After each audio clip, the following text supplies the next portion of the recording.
Beth is a professor of political science at Rutgers University. She teaches, researches, and publishes on interest groups, lobbying, and policymaking.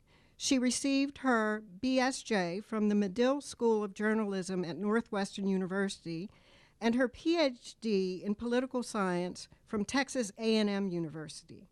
Her primary research interests involve the roles of interest groups, social movements, and mass media in the public policy process. She is the author of several books, including the award-winning Lobbying and Policy Change, Who Wins, Who Loses, and Why, Meeting at Grand Central, Understanding the Social and Evolutionary Roots of Cooperation, and the other book is Basic Interests, The Importance of Groups in Politics and in Political Science. So Professor Leech is a widely consulted expert on interviewing methods as well, and she's a former newspaper editor. So before I have her come up, I'd like to show you a copy of the book. It's available for purchase today at a highly discounted rate, and we hope that you will buy them. But I wanted to introduce some of the people who are here. Howard Marlowe, who was interviewed for this book, raise your hand. Robert Walker, former congressman of Walker-Wexler. Julie Stewart, Families Against Mandatory Minimums. Lyle Dennis. Dale Florio. Leslie Harris from the Center for Democracy and Technology. I don't know whether Daniel Hermany Horses is here. No? And Craig Holman from Public Citizen. Have I forgotten any of our dear lobbyists? I'm just impressed that out of 15 people interviewed, so many of you showed up and were honored by your presence, and we hope you'll ask questions as well. So without further ado, I give you Beth Leech. You can clap.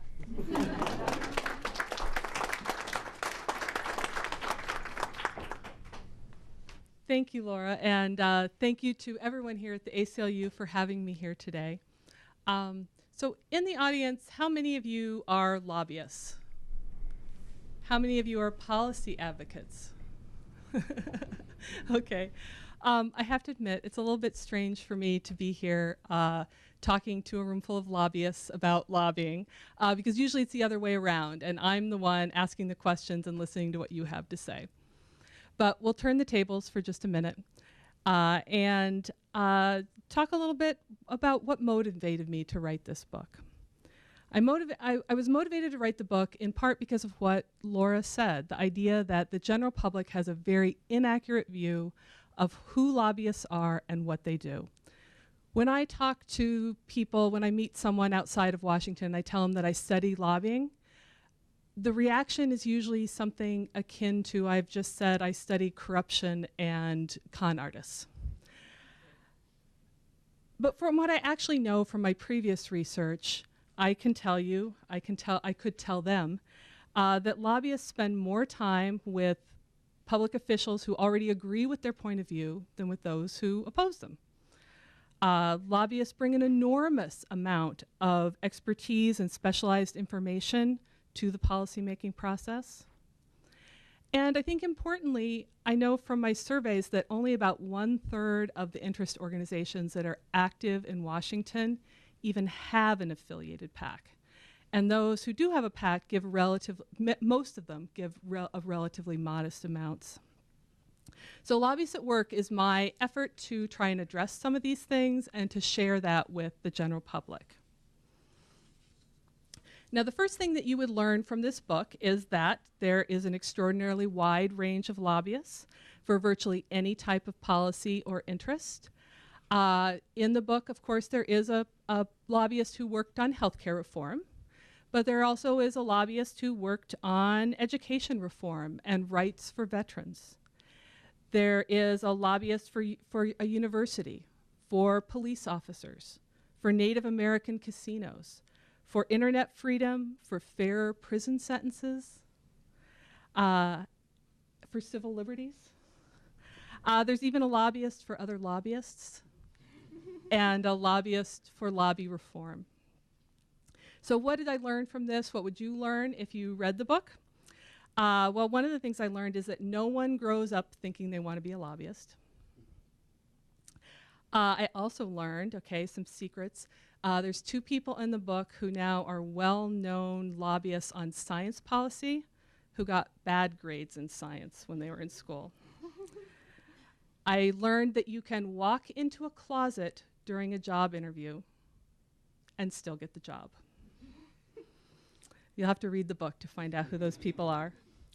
But on a more serious note, I found that the most commonly mentioned skill that advocates told me a lobbyist needs is not the schmoozing that the general public would think of, but the ability to write well. Second down the list was a mind for political strategy, not surprising.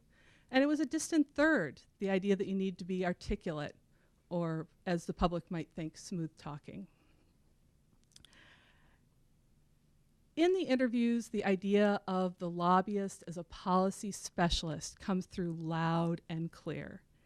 If lobbyists are influential, it's in very large part because of this expertise and the specialized information they bring to bear on policies and how those policies might turn out if enacted.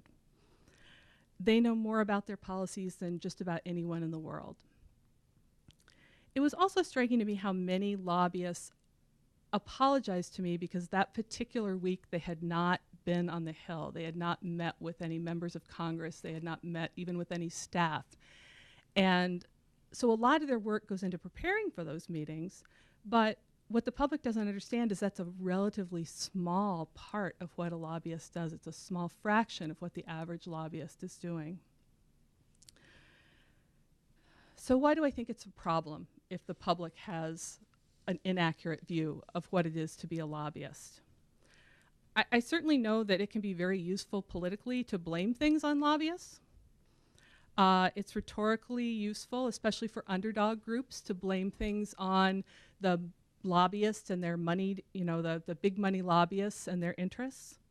So I do understand politically why scapegoating lobbyists would potentially be helpful for some people, even people who know very well that lobbyists are not evil monsters.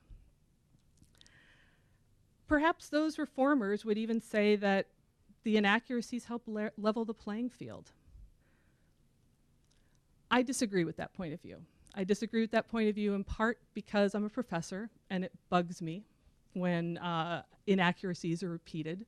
It just bothers me. But even from a more practical point of view, beyond my own principles, it matters because the view of the lobbyist as the arm-twisting, vote-buying, sweet-talking trickster leads to inappropriate and ineffective ways of regulating lobbying.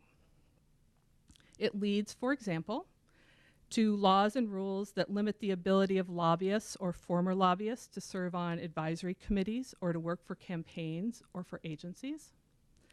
It leads to making a distinction between advocates, who work 19% of their time on lobbying, and lobbyists, who work 20% of their time on lobbying. And that encourages individuals who are policy advocates or consultants to try to avoid registering as lobbyists.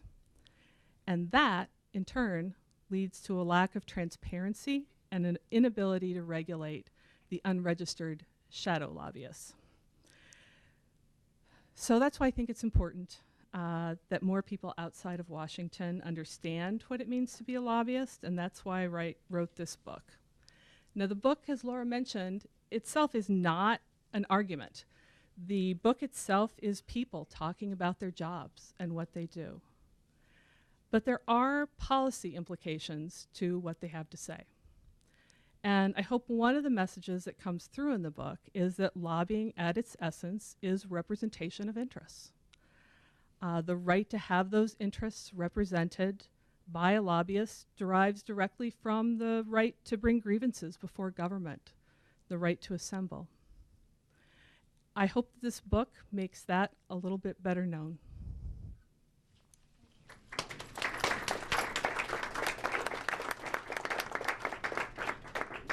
Amshala is the mic on? Yes. Amshala is our mic lady, and Really nice to me, otherwise I'm not going to